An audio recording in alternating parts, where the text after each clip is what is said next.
Assalamualaikum warahmatullahi wabarakatuh. Salam karahayon lan kawilujengan katur panjenengan sedoyo. Terima kasih kepada semua yang telah meluangkan waktu menekan tombol subscribe dan berkomentar dengan sopan. Saya berharap kita dapat berdiskusi, berbagi pengetahuan, dan juga berbagi pandangan mengenai materi yang akan kita bahas. Dalam kepercayaan Jawa, waktu subuh memiliki keajaiban gaib yang menakjubkan. Pagi-pagi buta ketika matahari masih tersembunyi, dunia spiritual dan manusia berinteraksi dengan sangat erat. Cahaya lavender yang menyinari langit pagi, mengundang makhluk-makhluk gaib untuk bersilaturahmi dengan manusia. Bangun di antara jam 2 hingga 5 pagi juga membawa arti tersendiri, karena saat itulah Anda bisa mengingat perjalanan spiritual dalam mimpi Anda. Dalam narasi ini, kita akan menggali lebih dalam tentang manfaat gaib yang tersembunyi di balik bangun waktu subuh, menurut kepercayaan Jawa.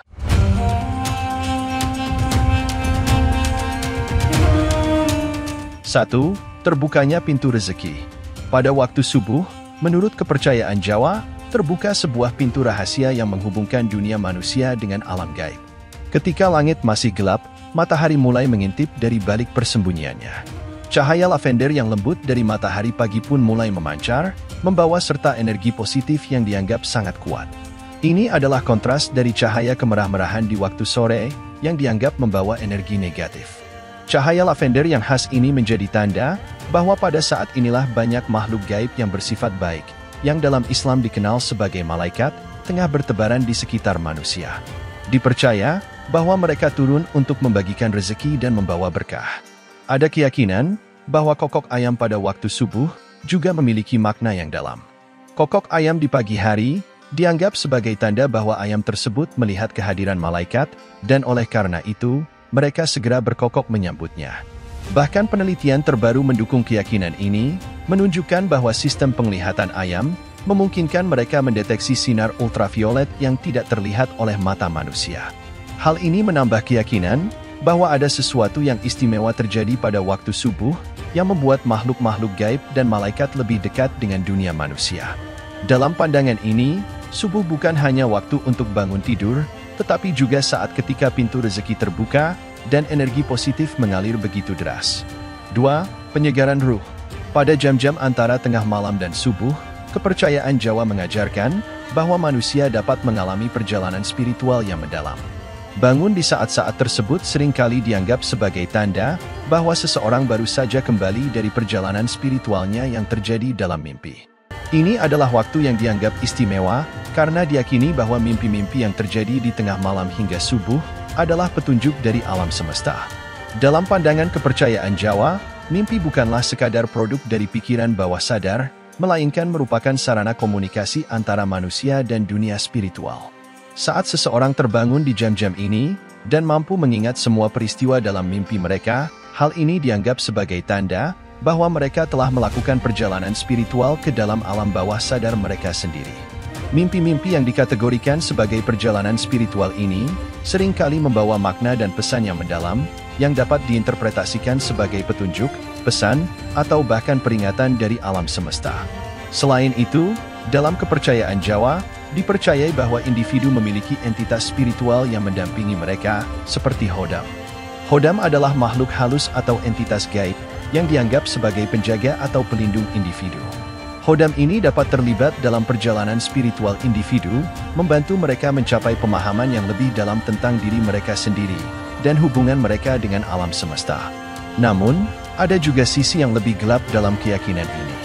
Ketika entitas gaib atau makhluk halus gagal untuk masuk ke dalam alam bawah sadar individu selama perjalanan spiritual, hal ini dapat mengakibatkan apa yang dikenal sebagai ketindihan.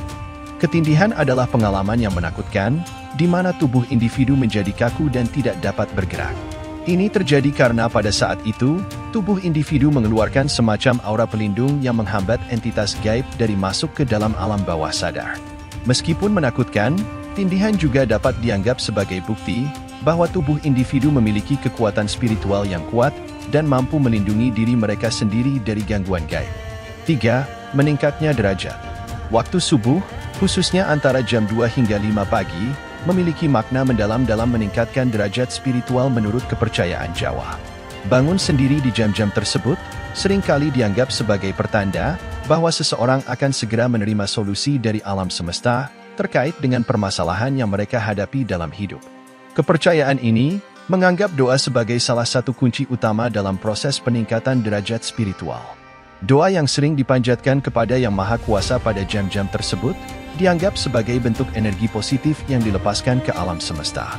Saat energi positif ini terkumpul dan mengalami berbagai perubahan dalam vibrasi dan waktu yang tepat, maka energi tersebut akan kembali lagi kepada individu yang berdoa.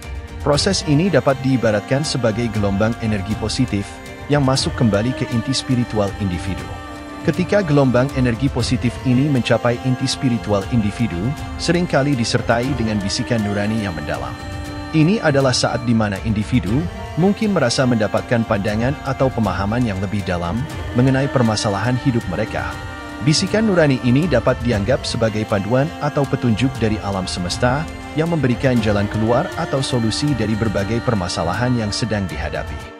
Dalam konteks ini, seseorang yang dapat bangun dengan sendirinya pada jam-jam antara 2 hingga 5 pagi dianggap telah dinaikkan derajatnya secara spiritual. Kemampuan ini menandakan bahwa individu tersebut telah memiliki koneksi yang kuat dengan alam semesta dan mampu menerima bimbingan serta solusi dari tingkat spiritual yang lebih tinggi. Dengan kata lain, waktu subuh dianggap sebagai periode ketika manusia dapat mengakses dimensi spiritual dengan lebih mendalam, menjalin komunikasi dengan Yang Maha Kuasa, dan menerima panduan serta bimbingan yang sangat berharga dalam perjalanan hidup mereka. 4. Doa yang ajaib. Pada waktu subuh, terdapat keajaiban yang diyakini terkait dengan doa menurut kepercayaan Jawa. Saat ini, doa-doa dikatakan lebih mungkin terkabulkan daripada pada waktu-waktu lain. Ini merupakan hasil dari keyakinan kuat bahwa komunikasi dengan Yang Maha Kuasa pada jam 2 hingga 5 pagi adalah lebih lancar dan efektif. Kepercayaan ini berlandaskan pada ide bahwa saat subuh, alam semesta dan alam spiritual berinteraksi dengan lebih erat.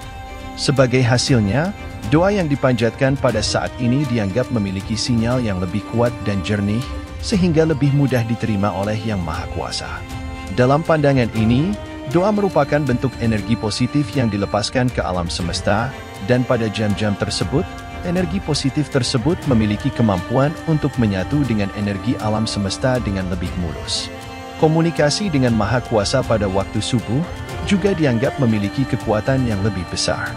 Keyakinan ini mendasari praktik doa, sembahyang, meditasi, atau ritual keagamaan lainnya pada jam-jam tersebut.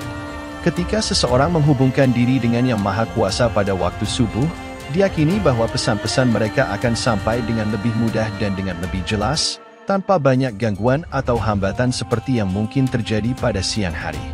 Hal ini menciptakan pengalaman yang kuat bagi individu yang memahami kekuatan doa pada waktu subuh. Mereka merasa bahwa doa-doa mereka dijawab dengan cepat, dan mereka mendapatkan solusi atau bantuan yang mereka butuhkan dalam hidup mereka. Oleh karena itu, waktu subuh adalah saat yang sangat berharga bagi mereka yang berpegang pada keyakinan ini, karena diyakini bahwa melalui doa pada waktu tersebut, mereka dapat memperoleh berkah, bimbingan, dan keajaiban yang berasal dari Yang Maha Kuasa. 5. Malaikat Pelindung. Pada waktu subuh, keyakinan Jawa menggarisbawahi tipisnya batas antara dunia manusia dan dunia gaib. Ini adalah periode ketika hubungan antara kedua dunia ini sangat dekat. Banyak entitas gaib dan spiritual yang diyakini mencoba berkomunikasi dengan manusia. Salah satu aspek penting dalam keyakinan ini adalah peran malaikat pelindung dan pertanda gaib yang dapat muncul pada subuh. Komunikasi dengan malaikat pelindung diyakini sebagai suatu yang sangat mungkin terjadi pada saat subuh. Malaikat pelindung adalah entitas gaib yang dianggap sebagai penjaga atau pelindung individu. Pada jam-jam tersebut, malaikat pelindung menggunakan waktu yang sakral ini untuk mencoba mengadakan komunikasi dengan cara memberikan kode atau pertanda kepada manusia yang dilindunginya. Kode dan pertanda yang diberikan oleh malaikat pelindung seringkali menampakkan diri dalam bentuk angka-angka kembar tertentu. Misalnya, seseorang mungkin melihat angka kembar pada jam di rumah mereka atau pada layar ponsel mereka. Dalam keyakinan Jawa, ini dianggap sebagai pertanda gaib yang memiliki makna khusus. Makna dari angka-angka kembar tersebut dapat beragam, tetapi seringkali diinterpretasikan sebagai pesan atau petunjuk dari malaikat pelindung. Seseorang yang terbangun pada subuh dan melihat angka-angka kembar ini, diyakini perlu mencari makna yang terkandung dalam angka tersebut. Makna bisa berupa solusi atau jalan keluar dari permasalahan yang sedang dihadapi, atau bahkan sebagai peneguhan eksistensi malaikat pelindung, bahwa individu tersebut tidaklah sendirian dalam perjalanan hidup mereka.